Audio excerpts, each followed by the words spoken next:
papa. Oh, nous voulons nous soumettre à toi, papa. Oh, nous voulons nous soumettre à toi, afin que tu puisses nous parler, Seigneur. Si tu l'as fait avec les apôtres, oh Seigneur, autour de la table, ils ont mangé ton pain et ton sang, et c'était ta parole qu'ils ont mangé. Et ce matin, nous voulons qu'on mange cette parole, Seigneur. Nous voulons qu'on mange ta parole qui est puissante, qui change les vies, qui transforme les cœurs, oh, qui change les situations, qui change le mal en bien. Ce matin, Seigneur, nous nous remettons à toi. Béni sois-tu, Seigneur. Que toute la gloire, l'honneur, la puissance, la suprématie, oh la majesté, la souveraineté, soit tout à toi pour les siècles des siècles. Amen. Amen. Nous allons prendre nos Bibles. Nous allons lire dans 2 Rois 5. 2 Rois 5, versets 1 à 15. C'est une histoire que nous connaissons tous. Cet homme a vu la grâce de Dieu. Dieu lui a fait grâce. Malgré qu'il était loin, malgré qu'il ne faisait pas partie de son peuple, mais Dieu a intervenu dans sa vie. Dieu est allé le chercher là où il était, afin qu'il puisse recevoir le salut.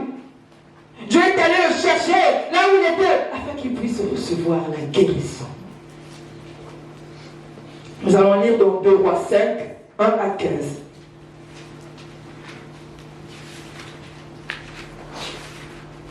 Je lis au nom du Seigneur. Naaman, le général en chef de l'armée du roi de Syrie, était un homme que son maître, le roi de Syrie, tenait en haute estime, et auquel il accordait toute sa faveur. Car par lui, l'Éternel avait accordé la victoire aux Syriens. Hélas, ce valeureux guerrier était atteint d'une maladie de peau, rendant impur, ou autrement, était atteint de la lèpre. Or, au cours d'une incursion dans le territoire d'Israël, des troupes de pillards syriens avaient enlevé une petite fille. À présent, elle était au service de la femme de Naaman. Un jour, elle dit à sa maîtresse, « Si seulement mon maître pouvait aller auprès du prophète qui habite à Samarie, cet homme le guérirait de sa maladie. » Naaman répéta au roi les propos de la jeune fille du pays d'Israël. Alors le roi de Syrie lui dit, « C'est bien, rends-toi là-bas. Je vais te donner une lettre pour le roi d'Israël. » Ainsi Naaman se mit en route en portant 350 kilos d'argent, 70 kilos d'or et 10 vêtements de rechange. Arrivé à Samarie, il remit au roi d'Israël la lettre dans laquelle il était dit, « Tu recevras ce message par l'intermédiaire de mon général Naaman, que je t'envoie pour que tu le guérisses de sa maladie de la peau. » Quand le roi d'Israël eut pris connaissance du contenu de cette lettre, il déchira ses vêtements et s'écria, « Est-ce que je suis Dieu, moi? Est-ce que je suis le maître de la vie et de la mort pour que cet homme me demande de guérir quelqu'un de sa maladie de la peau? Reconnaissez donc et voyez comment il me cherche querelle. » Lorsque Élisée, l'homme de Dieu, apprit que le roi d'Israël avait déchiré ses vêtements, il lui fit dire, « Pourquoi as-tu déchiré tes vêtements? Que cet homme vienne donc me voir, et il saura qu'il y a un prophète en Israël. » Naaman vint donc avec ses chevaux et son char, et attendit que la porte de la maison, et attendit devant la porte de la maison d'Élisée. Celui-ci fit dire par un envoyé, va te laver 7 fois dans le Jourdain et tu seras complètement purifié. Naaman se mit en colère et il s'en alla en disant, je pensais que cet homme viendrait en personne vers moi, qu'il se tiendrait là pour invoquer l'Éternel, son Dieu, puis qu'il passerait sa main sur la partie malade et me guérirait de ma maladie de la peau. Les fleuves de Damas, l'Amana et le Papa, ne valent-ils pas mieux que tous les cours d'eau d'Israël? Ne pourrais-je pas lui baigner pour être purifié? Il fit donc demi-tour et partit furieux. Mais ses serviteurs s'approchèrent de lui pour lui dire, Maître, si ce prophète t'avait ordonné quelque chose de difficile, ne le ferais-tu pas? À plus forte raison, devrais-tu faire ce qu'il t'a dit? S'il te demande que de te laver dans l'eau pour être purifié. Alors Naaman descendit dans le Jourdain et s'y trempa 7 fois, comme l'homme de Dieu le lui avait ordonné. Et sa chair redevint nette comme celle d'un jeune enfant. Et il était complètement purifié. Il retourna vers l'homme de Dieu avec toute son escorte. Lorsqu'il fut, il se présenta à lui en disant, voici, je reconnais qu'il n'y a pas d'autre Dieu sur toute la terre que celui d'Israël. Maintenant, accepte, je te prie, de la part de ton serviteur. Je peux s'arrêter là. Amen. Tantôt je disais, c'est une histoire, un homme que Dieu a fait grâce, qui a été gracié. Cet homme s'appelle Naaman. Il n'était pas du peuple juif. Ce n'était pas un juif. Mais il était de la Syrie. La Bible dit qu'il était un général en chef d'armée et qu'il avait de l'importance devant son roi. Et on le considérait. Et il avait de l'estime. Dans d'autres versions, on va dire que c'était un fort et vaillant guerrier. Il avait tout. Parce que pour être général, il faut que tu aies les compétences, les atouts, tout ce qu'il faut, afin qu'on puisse te nommer ou te grader général. Ce n'est pas n'importe qui est général. Et tu ne peux pas commencer, tu ne peux pas aller directement être général, il faut passer par des étapes. Cet homme a été considéré comme général. Il avait toutes les compétences qu'il fallait. Mais la Bible dit, malheureusement, mais il était lépreux. Il était lépreux. Il souffrait de la lèpre. Avec toutes ses richesses, toutes ses capacités, ses compétences, il ne pouvait rien faire devant la maladie. Il n'était pas seulement riche en termes d'argent, mais riche en stratagème parce qu'il a vaincu. Il a remporté la victoire sur l'Israël. Il a remporté, il a gagné la victoire contre le peuple d'Israël. Donc, il avait tout ce qu'il faut. Mais malheureusement, ou pas malheureusement, mais la parole de Dieu dit, il était malade. Et cette maladie touchait la peau. Connaissons que la lèpre touche la peau. La lèpre atteint la peau. Et en ce temps-là, cette maladie était difficile à guérir. Parce qu'on se souvient dans le livre, quand nous voyons dans le Nouveau Testament, comment Jésus a guéri les lépreux. Et cet homme avait besoin de la guérison.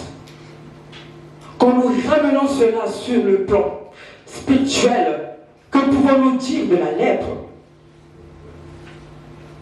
La lèpre, c'est ce qui t'éloigne de Dieu.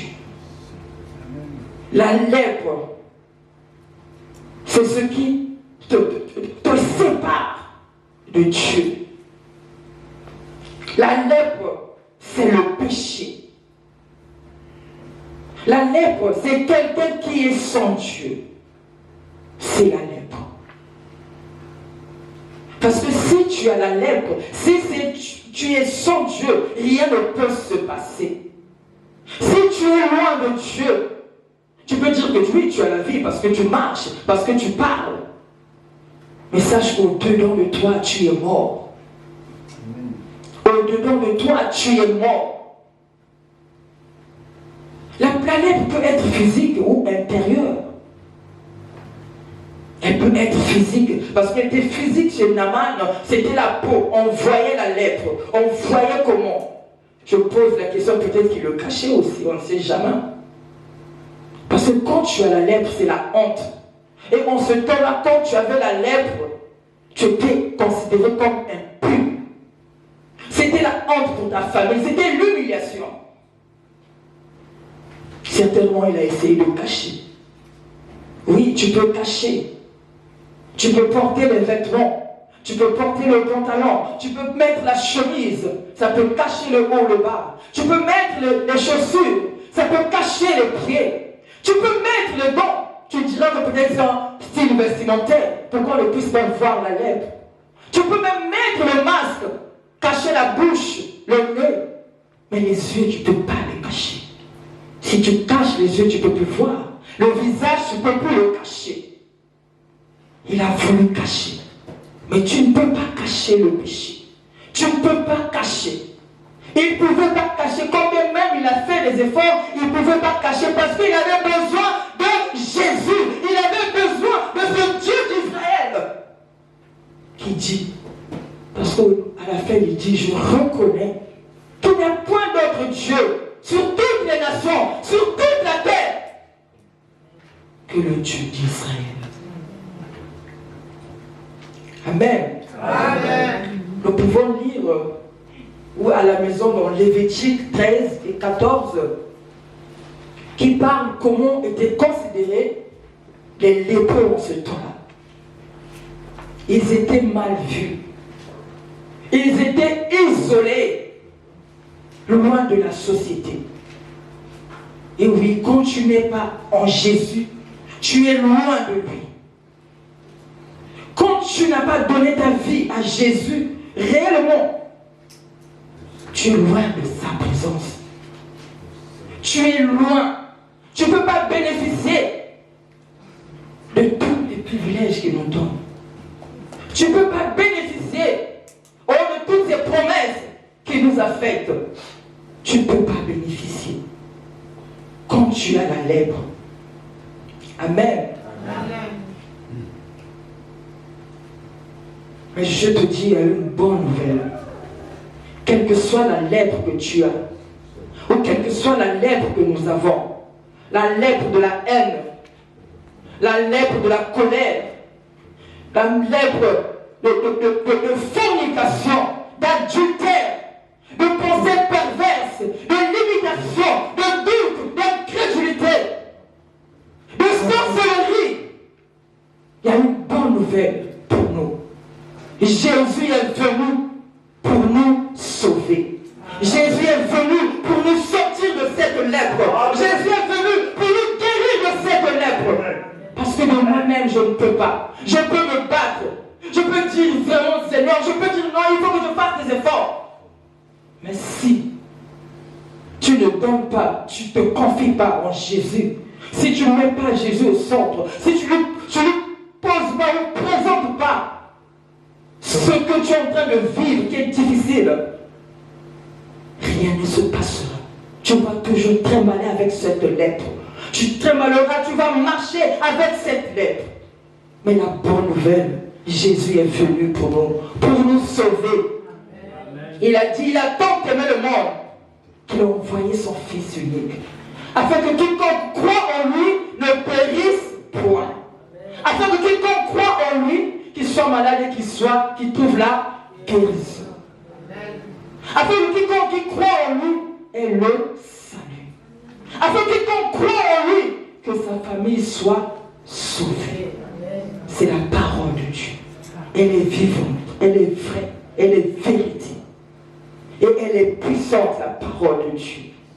Nous avons cette grâce d'entendre, ou qu'on puisse nous parler de Jésus. Parce qu'il y a d'autres qui sont dehors, qui ont besoin de Jésus, qui ont besoin d'entendre parler de Jésus, tout juste un mot de Jésus. Ils ont besoin. Mais nous avons cette grâce. Dieu nous a fait cette grâce. Ce n'est pas parce qu'on a toutes les compétences comme Naaman, ou parce que je suis intelligent ou intelligente, Non, ce n'est pas ça qui nous qualifie. Mais c'est l'amour de Dieu. Quand on regarde Naaman, avec tous ses atouts, il n'a pu rien faire. Qu'est-ce qui s'est passé? Rien du tout. On dit qu'il avait une considération. Le roi le considérait. Imaginez que le président Macron te considère. Tu as de l'importance aux yeux du président. Je ne pense pas que quand tu iras la voir, tu vas passer par tout le protocole. C'est directement que tu vas rendre. Ah, celui-là, c'est le préféré du président. Ah, celui-là, c'est le préféré du roi. Faites-le rentrer. C'est tous ces privilèges qu'il avait en amont. Mais malheureusement, toutes ces compétences ne lui a pas apporté, n'ont pas été suffisants pour le guérir, n'ont pas été suffisants pour lui donner le salut. Que nous soyons intelligents, où nous ayons les atouts, ou les compétences, ou les talents, tout ce que nous voudrons. Sans Jésus, nous sommes des lépreux. Sans Jésus, on a la lèpre. Ce ne sont pas les compétences ou les talents qui nous qualifient. Non, devant Dieu, ce ne sont pas ces choses qui te qualifient. Et parce que c'est lui qui t'a aimé. En premier, il t'a aimé. Oui, il a dit qu'il a créé le monde. Et il fait grâce à qui il veut. Ce n'est pas tout le monde qui saisit cette grâce-là. Mais toi et moi, nous avons saisi cette grâce. Et c'est pour ça que nous sommes en ce lieu ce matin. C'est pour ça que tu es en ce lieu ce matin. Pour reconnaître, oui, pour être fier que oui, j'ai un Dieu vivant qui m'a sauvé, qui m'a enlevé de la lèpre, qui m'a guéri, qui m'a touché, qui m'a transformé. Amen. Amen.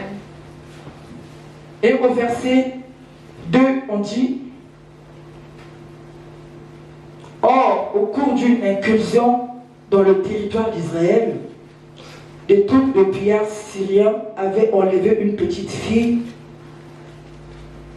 à présent qui était au service de la femme de Naaman.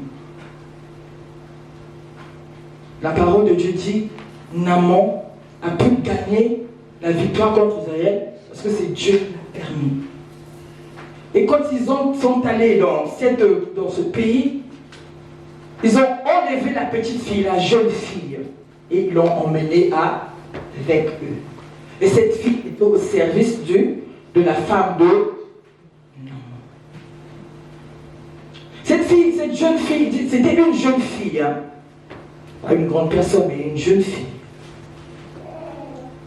Cette fille, voyant son maître malade, dit non. J'ai entendu qu'il y a un prophète là où je viens. Et ce prophète fait des miracles. Et dans mon pays, il y a un Dieu vivant. Il dit à sa maîtresse: mon maître pouvait aller auprès du prophète qui habite à Samarie. Cet homme le guérirait de sa maladie. C'est un enfant, hein? Mais qui n'a pas oublié ce qui se passait dans son pays.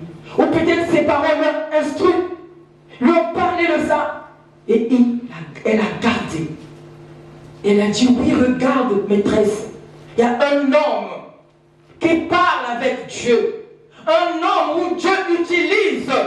Un homme où Dieu lui a donné l'option à consacrer.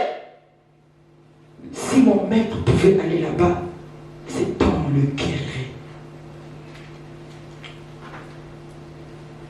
il y a un passage qui parle dans Proverbe 22:6 qui dit « Parents, instruis ton enfant selon les voies de Dieu ». Si on peut le lire, Proverbe 22, verset 26. Cette fille n'était pas un sacrificateur. Elle n'était ni sacrificateur, ni prophète, ni. Mais Dieu l'a utilisée pour que Naaman puisse guérir, pour que Naaman puisse trouver le salut, pour que Naaman puisse trouver le chemin de sa guérison. Proverbe 22, verset 6.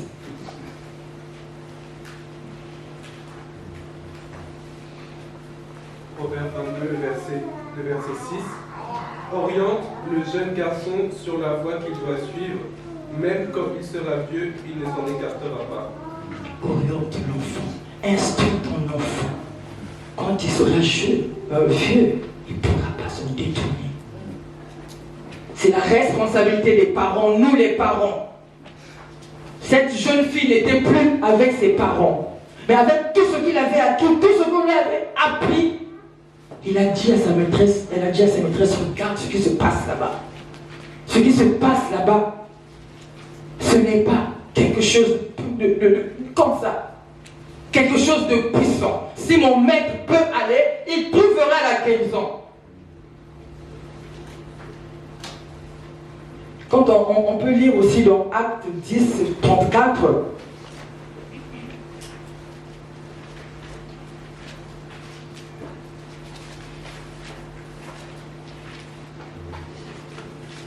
Naaman, quand il a entendu la voix, ce que la fille a dit, il est allé voir son maître. Mais avant qu'il aille voir son maître, j'ai dit tantôt que c'était un Dieu qui fait grâce. Dieu fait grâce. Il ne fait exception de personne. Il est capable de déplacer les frontières pour toi, de dépasser les frontières pour toi. Il est capable de briser les règles des hommes, rien que pour toi. Il est sans limite. Il ne fait exception de personne. Il veut tout le monde. Si quelqu'un peut lire dans Acte 10, verset 24. C'est à Pierre qu'on... C'était Pierre qui a reconnu que Dieu... Amen, amen. Amen.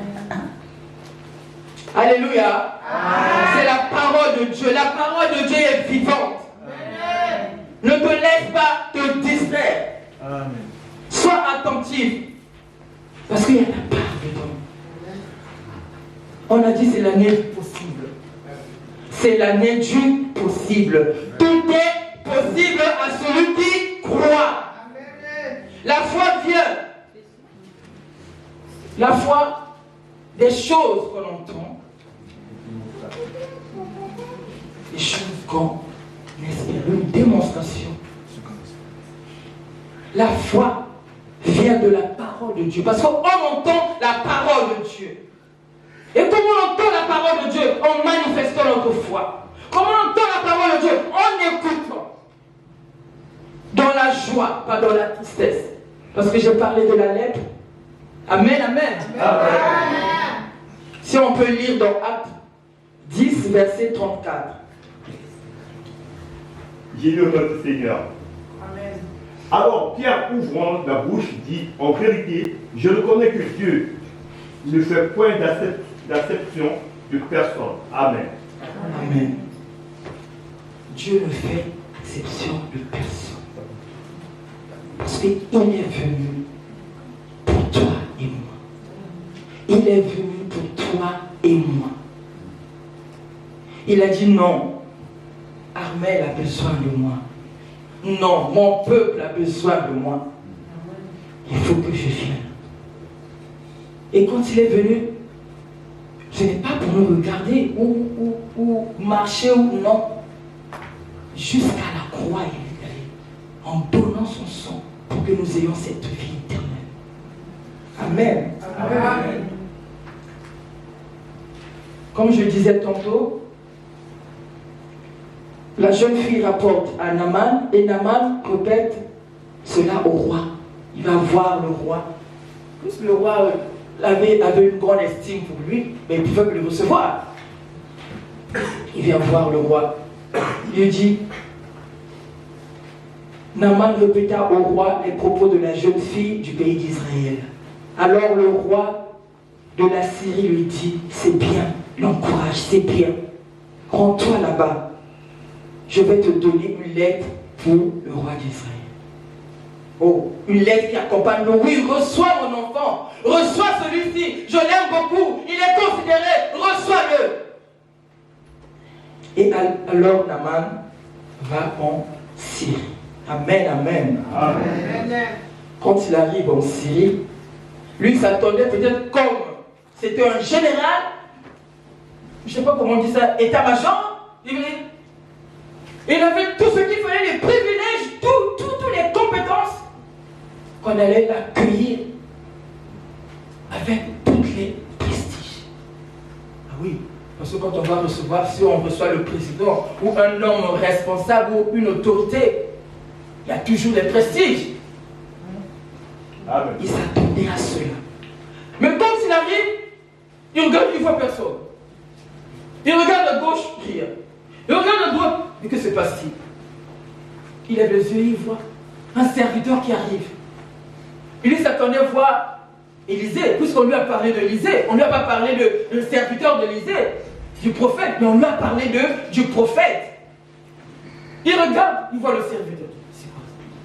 Et le serviteur arrive, il lui donne le message que le prophète lui a donné. Il dit, mon maître a dit, va te plonger 7 fois dans le Jourdain.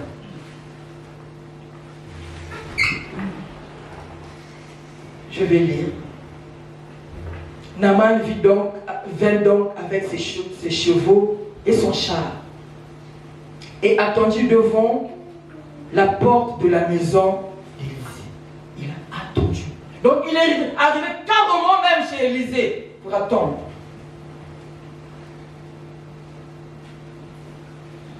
Celui-ci lui fit dire par un envoyé, va te laver 7 fois dans le Jourdain et tu seras complètement pur.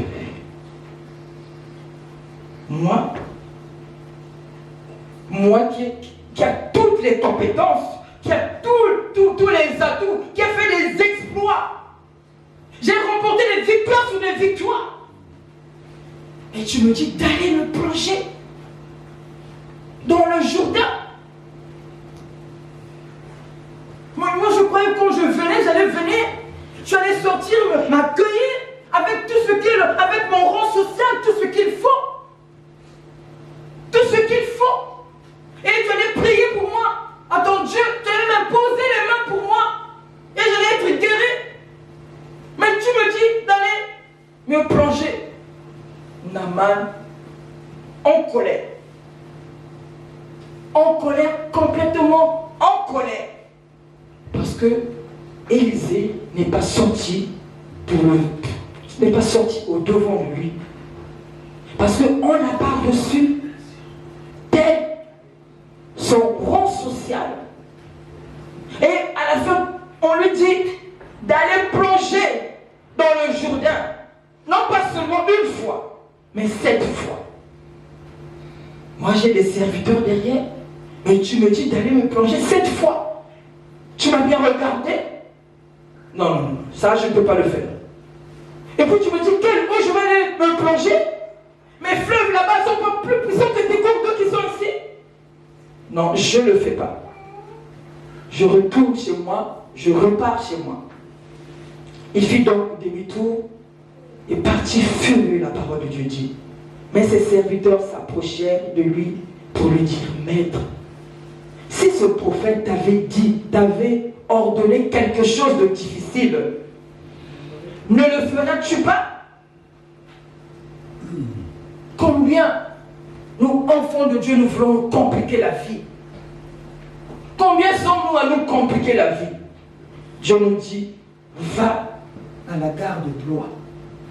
Mais pour que j'aille à la gare de Blois, je peux prendre quel itinéraire? Je passe d'abord par Cora. Non, c'est plus Cora, c'est Carrefour. Je passe par Carrefour, je passe pas. Ne doute pas, n'hésite pas, fais. Parce que sa parole, c'est une ordonnance. Amen. Il te dit, fais cela, n'hésite pas. Pourquoi je te pose des questions? Il est Dieu. Il voit tout, il sait tout. Depuis là où était avec Naaman. Naaman n'était pas en Israël, j'ai dit qu'il était en Syrie. Mais depuis là-bas, Dieu l'a localisé. Il a dit, je ne pense pas qu'ici dans la Syrie, il n'y avait que Naaman qui avait la lèpre. Ou en Israël, il n'y avait pas des gens qui avaient la lèpre. Il y en avait. Mais Dieu l'a localisé. Dieu a vu, non, cet homme, réellement, a besoin du salut, a besoin de la guérison. Il a besoin de moi. Nous avons besoin de Dieu. Dans tout ce que nous faisons, dans tout ce que tu fais, dans tout ce que je fais, nous avons besoin de Dieu. Sans Dieu, nous ne pourrons rien faire. Sans Jésus, nous ne pourrons rien faire. Il a dit à Josué que ce livre ne s'éloigne point de ta bouche. Médite-le jour et nuit. Tu feras les succès dans tes entreprises. Ce livre, il y a quoi dans ce livre? C'est la parole de Dieu. Et c'est quoi la parole de Dieu? Ou c'est qui la parole de Dieu? C'est Jésus. Médite-le jour et nuit. Alors, tu verras des succès dans tes entreprises. Même dans tes affaires, tu verras le succès. Dans tes affaires, dans tes projets, dans tout ce que dans tes attentes, tu verras Amen. Le succès. Amen. Médite-le jour et nuit. Et Jésus, cet homme, on l'a localisé. Amen. Amen.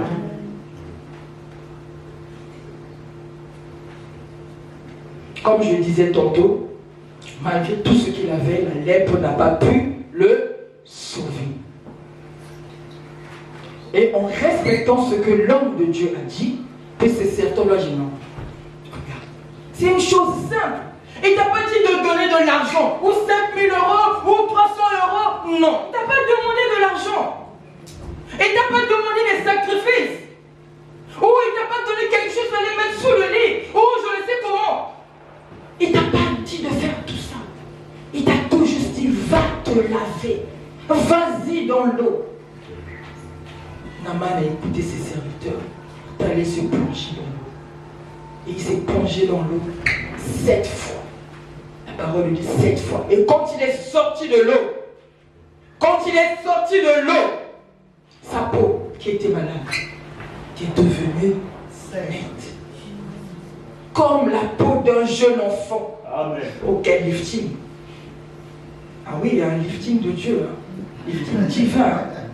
En Dieu te prend, la gloire de Dieu sur toi te change carrément. Amen. Il enlève le masque, il enlève tout. Et ta vie est changée. Tu rayonnes, même quand les gens te voient. Celui qui était, mais qu'est-ce qui s'est passé? Mais donc on voyait comme ça, mais tu as changé. Ah oui, j'ai changé. C'est mon Dieu qui m'a changé. C'est la gloire de Dieu en moi. Amen. C'est la gloire de Dieu. Et je brille. C'est pour ça que tu vois que j'ai changé. C'est ce qui s'est passé dans la vie de Naaman. Sa peau a changé. La lèpre qu'il avait, qui avait touché, sa peau a disparu aussitôt.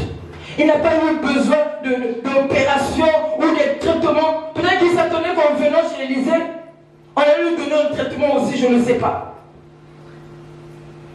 Mais Dieu, c'est le Dieu des cas impossibles. Amen. Qui peut comprendre les voies de Dieu. Qui peut comprendre ce que Dieu fait. Oh, qui peut comprendre l'amour de Dieu. Qui peut comprendre. Naaman, en voyant tout cela, dit non, ce Dieu-là, c'est vrai, il est puissant.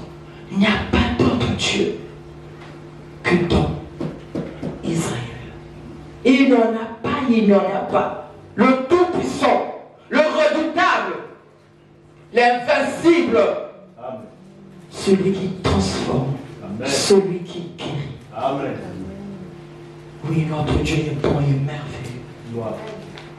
Quand je disais, il m'a tout donné, il t'a tout donné, parce qu'il est bon et merveilleux. Amen. Il t'a donné la santé. Naaman, on lui a donné la santé. Si c'est la santé que tu cherches, Dieu, il a tout. Il donne la santé. Amen. Il donne la guérison. Amen. Il donne le travail. Amen. Il donne tout ce que il est capable. Notre Dieu est capable. Amen. Il est sans limite. Amen. Moi, je peux être limité. Mais lui, il est sans limite. Il ne peut pas se limiter.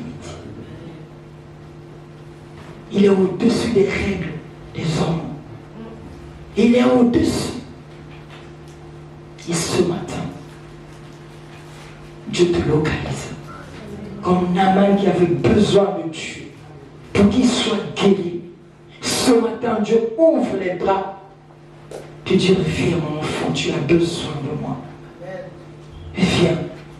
Cette lèpre que je n'arrive pas à débarrasser, moi j'en suis capable, je vais m'enlever. Ce mépris que tu as, parce que la lèpre n'est pas seulement physique, mais elle peut être intérieure. Intérieure qu'on ne le voit pas. Que toi-même tu n'arrives pas à discerner. Mais Dieu ce matin te dit, viens, il ouvre les bras. Cette lèpre-là, tu combats avec. Je vais enlever, je vais donner la guérison. Ce que tu trouves si difficile, moi je suis là pour rendre cela facile. Ce que tu n'arrives pas à faire, moi je vais briser tes limites. Ce que tu ne peux pas faire, moi je suis là, je vais te le donner. Que toute la gloire revienne à notre Dieu. Amen. Amen.